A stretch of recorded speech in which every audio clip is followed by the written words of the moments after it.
各位弟兄姐妹，大家早安，大家平安。我们要来进入罗马书第6天的共读。今天早上我们要请廖伟峰执事来带领我们大家做开始的祷告。是的，天父上帝，我们感谢你的恩典，我们又再次来到你的面前。在这清晨，主你赐给我们满满的恩典。主，我们来到你的面前，求你开我们的耳，让我们聆听你的恩典，让我们成为一天当中的帮助，保守我们前面的道路。求主保守说的人跟听的人都一样，都得到益处。求主保守我们今天的行程。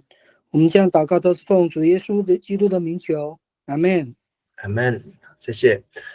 我们在昨天的在罗马书的安排上面，可以看见神公义要在各个方面，特别认识罪恶的这件事情上面，是罗马书一开始保罗要带领罗马教会的弟兄姐妹来认识。若不认识自己有罪，就不会知道自己需要救恩。若不知道罪怎么样子的来渗透在全世界，那我们就会用其他的方式来寻求拯救。昨天的1章24到32节，保罗提到神人因为罪从原罪犯罪到得罪神，但是神就任凭罪人去败坏自己的身体，败坏自己的心灵，也败坏自己的行为，甚至故意不认识神。那所以这保罗提到了21种的这些罪恶的行为，使人在罪恶当中本来是享受罪中之乐，到后来成为在罪中的挣扎痛苦而无法脱离。约翰一书也讲到，肉体的情欲、眼目的情欲和今生的骄傲，就是把这21样或是从身心灵来的罪呢，全部都浓缩在一起。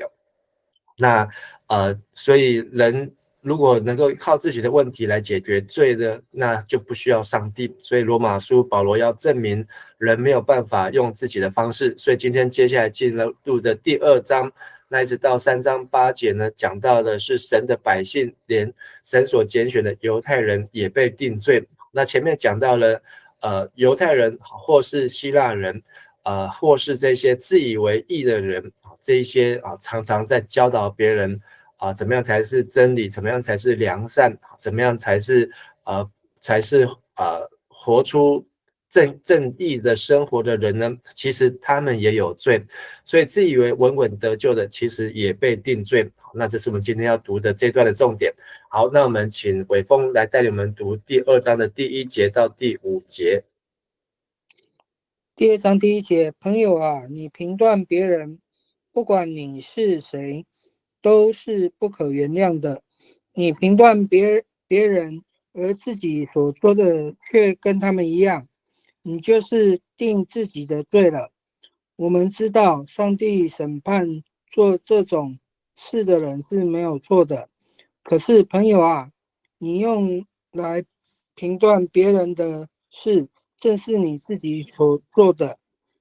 你想你能够逃避上帝的审判吗？是不是你轻视他的仁慈、宽容和忍耐？你应该晓得上帝是仁慈的，因为他要你悔改。可是你的心顽固刚硬，因为自己招来更多的愤怒，以致在上帝的义愤和公义的审判来到的日子，受更重的刑罚。好，谢谢。好，那在现在中文译本的翻译呢，好，用这个对象叫做朋友啊。好，那在1节3节的地方，那在原文当中不是指朋友，是指一个假设的人。好，那这个假设的人呢，不一定是朋友，好，但却是罪人。好，那但是现在中文译本好把这个朋友放在这边是加上去的。那但是呢，实际上是一个跟某个人在说话，而这个人呢，不一定是具体的人，但是这个人呢，他是一个自以为义自以为能够逃避审判的人，所以我们可以看到很多都是直接用对第二人称，就是跟他来对话。那保罗好像用这样的信来对话，那不一定这个人是真的在罗马教会。那我们会想要知道说，那这个人是谁？好，那这个人第一个指的呢，可能是指所有的犹太人。好，犹太人就是被上帝所拣选，被上帝所做记号，成为上帝在这世界上特别拣选出来的人。那但是他们呢，却以为他们只要是按照犹太人的血统就能够有这个义，只要他们守着割礼，只要他们守着这个摩西的律法，他们就能够跟上帝维持义的关系、合一的关系。但是他们就不认为自己有罪。那第二个呢，这个指的呢，可能是指希腊的道德家。好，那在保罗那个年代，罗马帝国的时期，那因为希腊化的推行，那也很多产生希腊的哲学家，希腊的这些道德家，希腊的这些评判学者批评在评判在论断，所以特别是在我们明天读的12节这一章的后半段的时候，可以看到他们是甚至是群法律家，懂法的人，他们知道怎么样用法律来去审判别人，所以这是第二种人。那第三种人呢，也有可能指的是指尼禄皇帝。那我们在昨天有提到，尼禄皇帝的妈妈，还有尼禄皇帝他自己本身的家族，还有他受育的行为，还有他怎么影响这个当时的国家。那在对照提摩太后书的时候，更可以看出这个尼禄皇帝呢，虽然圣经当中没有写出他的名字，但是他的很多的行为都被保罗用另外的方式呢写在他的书信当中。好，那这个是我们可以来做这样的假设，但是这个人呢，是一个批评论断的人。好，那这里呢可能指的是犹太人道德家。好，那保罗也假设一个对象你来进行假想的对话。这样的表达方式呢，在希腊的世界当中经常来使用。好，那是在讲论哲学。而这个人呢，他做的事情就是不断的评断。那评断呢，就是在批评和论断。好，那在这个字当中呢，也可以有审判的意思。好，审判的意思。所以人呢，在审判别人，犹太人呢，可能在定外邦人有罪，而这个道德家呢，就定这些非道德、没有学问的人有罪。而这个懂法律的就定那个不懂法律的人有罪，而这个皇帝呢，可能就在定所有的百姓有罪啊。好，但是保罗要强调是，有能力去论断别的人，也逃不出上帝的论断。因为在任何事上论断人，就在那个事情上面来定自己的罪啊。那说叫别人偷窃，但是自己呢有没有偷窃上帝的荣耀？说别人说谎，那自己有没有活出真理？其实呢，当我们用一只手指头指着别人，就有4只手指头是指着自己哦。那所以自己的行为在神的面前，其实跟他所论断的人都一样，无可推诿，无法逃脱，以至于呢，上帝呢的审判就来到。所以在这一段当中呢，讲到了上帝的审判呢是什么呢？就是出现在论断的时候，就有从批评论断就有上帝的审判。审判和论断这2个字呢，是非常的相似相近。所以当我们在论断别人的时候，就好像上帝在审判我们一样。所以我们要想到这一点，我们不是上帝，我们不应该随便去批评论断。好，那我们常常说对事不对人。好，那我们不是不能批评，不是不能论断，好，而是我们要对事而不要对人。好，因为每个人都是有神的形象。好，那即便这个人在败坏，其实我们要有以基督的心为心，用上帝的眼光。好，因为上帝也怜悯罪人，愿意不愿意一人沉沦，乃愿人人都得救。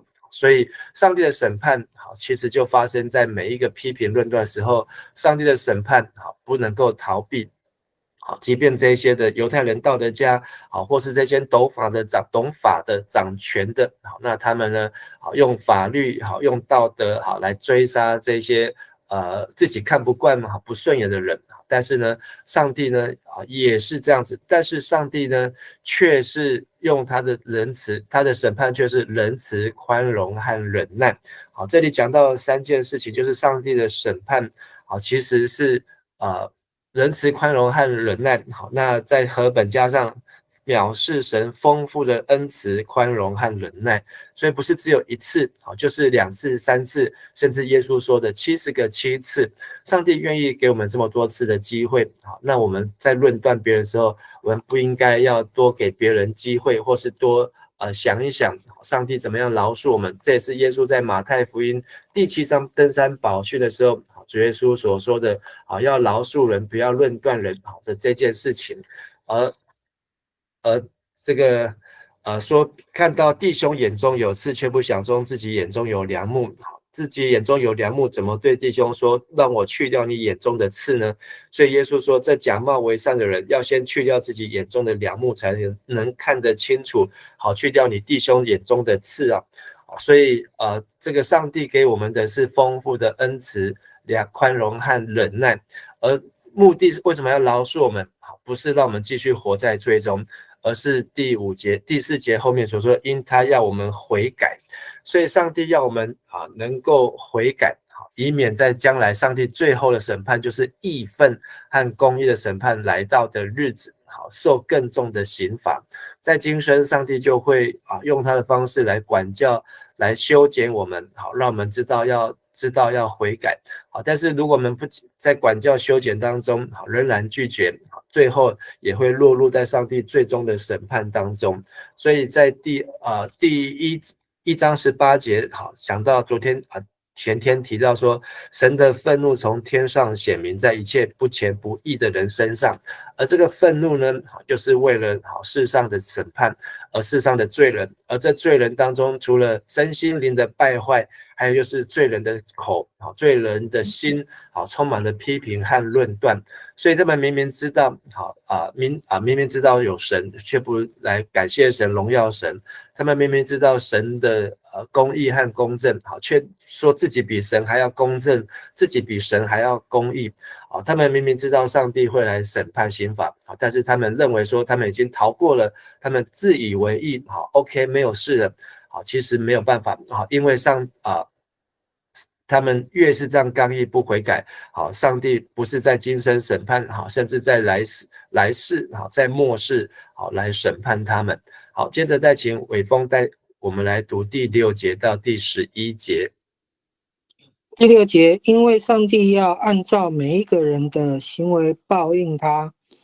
有些人恒心行善，追求从上帝来的尊贵荣耀和不朽的生命，这样的人上帝将以永恒的生命赐给他们。至于那些自私拒绝真理，反而随从不义的人，上帝的义愤和刑罚要临到他们。所有作恶的人将逃不了患难和痛苦，先是犹太人，然后外邦人，但是所有行善的人，他要赐给他们尊贵荣耀和平安。先是犹太人，然后外邦人，因为上帝是不偏待人的。谢谢。那这里第6节呢，好，这里有一个因为好，所以这课本没有，但是原文有，所以前面这个因为加上去是对的。所以我们读罗马书，没有办法从中间读，是因为有太多的因为，你没有知道上一个原因，就不知道为什么会出现这句话。好，那你没有把这句话读到下一个因为之后，就不晓得中间的连结。好，所以读罗马书，好，其实是需要连贯的。那上帝按照每一个人行为报应。好，那这个出现在诗篇62篇12节。好，那这个24章的29节也有提到，好，这样的价值观，就是呢，好，上帝是最终的审判，而审判呢是按照个人的行为。好，所以不是只有心理的状态与神的关系，跟他最终他所因为心理的状态信心，最后他所行出来的，就定他有罪或无罪。所以在每一个上帝的审判当中，每一个人，好，不论你是希腊人、犹太人，好，是懂法律的、不懂法律的，好，你是有学问的、没有学问的，好，是开化的或是还没有开化的、聪明的、愚拙的，上帝都要审判。而这审判当中呢，好，接受到这个诗篇62篇12节说：主啊，慈爱也是属乎你，因你照着个人所做的报应他。好，所以2章6节引用诗篇的62篇的12节。那有一些人的行为是恒心行善，追求从神来的尊贵荣耀和永生永生就是不朽的生命。那这样的人，上帝就用永生来赐给他们。所以怎么样得永生？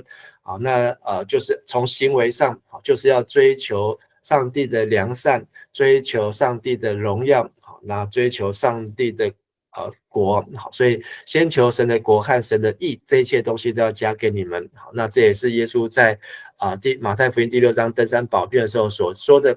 所以要认识神，才能够知道认识自己是罪人，然后知道自己罪人，才知道我们要去追求神的良善和神的国度。那所以上帝的标准是按个人的行为，所以不论哪个种族，上帝都是把愤怒、恼恨上帝的义愤报应在那些行恶的，就是不追求良善，不追求上帝的荣耀，不追求上帝的生命，而是地上短暂的生命呢，他们就得不到这样的永生。上帝不偏待人。而第8节讲到的是反过来，但是那些自私的、拒绝真理的，反而随从不义的人，上帝的义愤和惩罚要临到他们。一个是前面得到永生，一个是得到上帝的愤怒，而且是活着的时候就活在上帝的愤怒当中。而最终的惩罚，不论是生前的在世时的管教，或是死后的审判，那这都是一个对照，而这都跟行为有关。而这行为呢，就来自于信心，来自于与神的关系。而第9节，这些作恶的人将逃不了患难和痛苦，先是犹太人，后是外邦人。所以彼得也说，审判从神的家开始。所以上帝呢，不会从外面的世界来审判，先从他的家。而他的家，我们已经看到整个旧约，上帝在审判这群犹太人，已经审判得到一个淋漓尽致。那到了新约，耶稣来呢，建立了教会。所以当耶稣再来的审判呢，不是从犹太人，是从教会来开始。因为呢，教会等于是代表了新约当中神的百姓，就象征是旧约当中的犹太人。所以旧约的犹太人，上帝已经彻底的审判，因为他们所建立起来的民族和国家，那最终也得到上帝的刑罚。而在新约，上帝所建立起来的教会，借着耶稣基督，也是在代表的赐给上帝的来的尊荣、荣耀和永生。而我们要用恒心来行善，就是来追求神的国和神的义。但是呢，再回过来第10节，所有行善的人，他要赐给他们尊贵、荣耀和平安。先是犹太人，后是外邦人。所以在马太福音25章，上帝审判了公羊和绵羊和山羊。绵羊呢，先进去到束缚的地方，而山羊呢，就最后被拖去这个要审判的地方。所以同样的，审判从上帝的家，但是先进入乐园的，先进入上帝的恩典的，也是神的子民。所以上帝审判的原则呢，是根据人的行为。即便人呢，他一直没有犯罪，人呢能够一直过着与神和谐的关系，就能够得到永生。但是呢，没有人能够做到这样子，因为呢，人如果他没有接受耶稣，他没有办法靠自己的好行为来得到永生。那神在第10节的地方也是一样，所以上帝呢，让这些能够愿意跟他建立关系的其实在旧约当中，我们看到亚伯拉罕，我们看到摩西、约书亚，看到迦勒，我们看到这个士师当中的几位，我们看到了这个撒母耳，看到了大卫，看到了这些的好王当中，这个西西家王等等，他们愿意来追求跟神的关系，上帝呢就赐给他们尊贵、荣耀和平安。但是当他们如果犯罪，像所罗门，像扫罗王，像这个士师基甸，他们远离神的时候呢，这个灾难还有这个审判就继续的临到。因为上帝是不偏待人的，所以上帝的法则基本上就是善有善报，恶有恶报。昨天有提过，不是不到时候未到，因为这是上帝从结果来看，行为来看，但是行为呢，其实是反映出人的信心啊。好，所以在这一段的当中，我们可以看到6到11节是刚好是一个对照，第6节对应的是11节，第7节对应的是第10节，第8节对应的是第9节。好，整个上帝审判的这个过程呢，好，那保罗只有用这短短的几节呢，好，就把它来描绘出来。好，6节，好，而且呢，好，让我们看到这些行为，好，其实是涵盖到所有的人啊，涵盖到所有的人。那犹太人也好，希腊哲学家也好，或是懂法律、懂政治的人也好，他们认为他们因为有了摩西的律法，他们有了这个希腊的哲学智慧，他们有了这个罗马的法律，他们就可以在各样的批评论断上面，可以逃过一劫，获得特殊的待遇。就好像今天牧师在这边讲圣经，好像牧师只要会讲圣经，牧师就不用有好行为。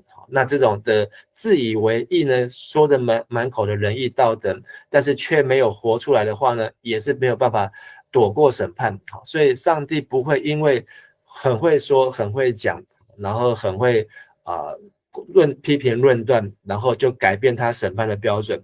所以刮别人的胡子，也要把自己的胡子刮干净。要论断人之前，也要除去别人眼中的刺，也要先除去自己眼中的梁木啊。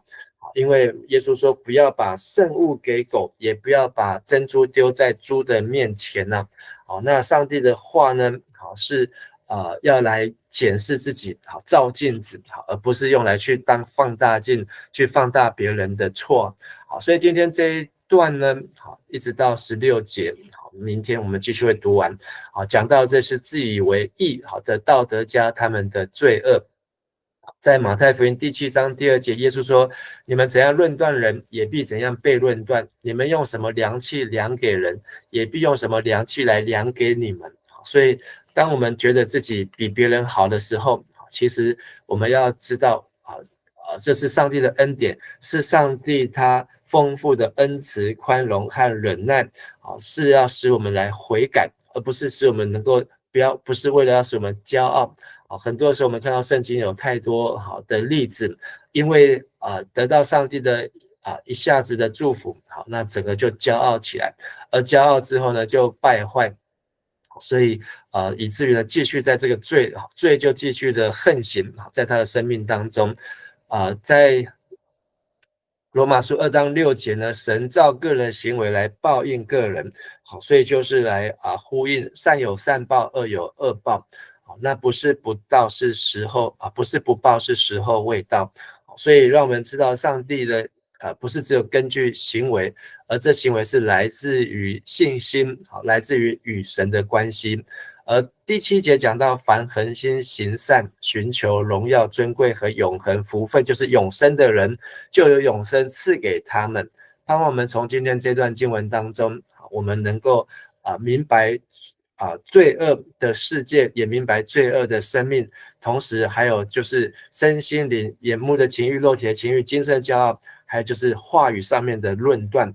那个一开口、一批评、一论断，马上就凸显出我们里面的骄傲。好，当我们开始去指责别人，开始我们去定别人罪的时候呢，我们就开始定了自己的罪。所以我们要很小心的，就是不要去论断人。我们可以去批评事情，去论断事情，不论是社会的事情、国家的事情、教会的事情，我们是要用神的话去发现问题。所以不是把问题都盖起来，都没有去看到。我们要去发现问题，但是我们不要去批评人，去论断人。我们可以站在人的立场、人的角度，但是求上帝给我们有智慧，让我们用神的话去解决问题，能够用神的话去知道问题在什么地方，而进而去真的去找出问题。魔鬼藏在细节中，去揪出魔鬼，去把那个罪呢能够把它揪出来，让我们不再重蹈覆辙，不再陷在这样的罪恶败坏当中。好，我们一起来祷告。亲爱的天父上帝，感谢你用真理的话来光照我们，让我们知道我们并不是完美无瑕，让我们知道我们并不是100%的义人，让我们知道我们都是要有一天要站在审判台前接受主的审判，让我们学习不论断人，让我们学习谦卑虚己，让我们学习以基督的心为心。耶稣当他还在世上的时候，他也不论断人，他是愿意人人悔改，他用他用丰富的恩慈、宽容和忍耐，使人能够在上帝的恩典当中悔改，不再继续在罪恶当中沉沦。也求神帮助我们，特别我们身边的人或是我们自己需要悔改，也让我们能够把握悔改的时机，也让我们能够真的活出一个与悔改心相称的生活。同时也让我们知道如何去在各样的罪恶当中能够找出神的公义并且能够为真理来发声，同时能够导正，能够归正能够回到上帝的义的当中来使人与神最终都能够有和谐美好的关系。求圣灵帮助我们，我们这样子祷告祈求，奉靠主耶稣基督的圣名求，阿们。阿们。大家平安，谢谢。平安，谢谢牧师，谢谢牧师，谢谢牧师，谢谢牧师，谢谢牧师，平安，平安，拜拜，拜拜。我与你展翅，暴风上空，负你人作王，在洪水中。我要安静，知你是谁。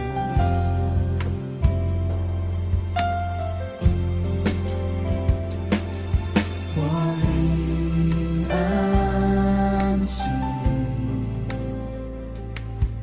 在基督里，你的是我安然心靠。当大海翻腾，波涛汹涌，我与你展翅，暴风上空，负你人作王，在洪水中。我要安静，知你是神。当大海翻腾，波涛汹涌，我与你展翅，暴风上空，负你人作王，在洪水中。我要安静，知你是神。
我灵安息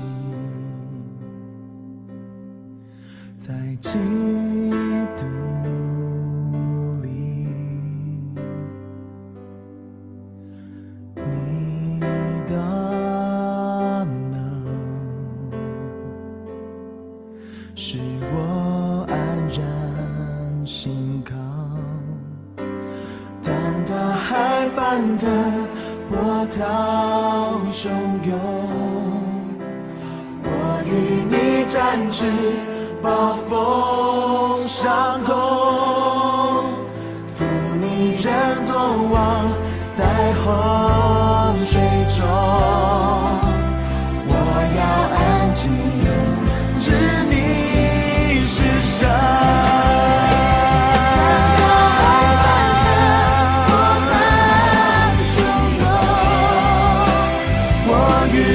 展翅，暴风上空，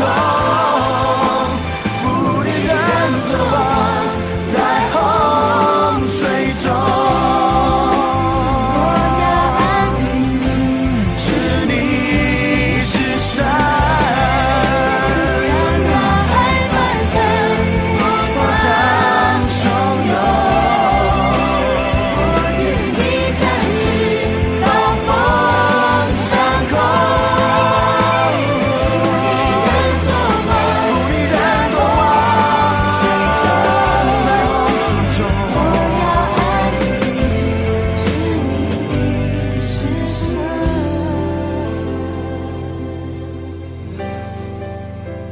我要安静，知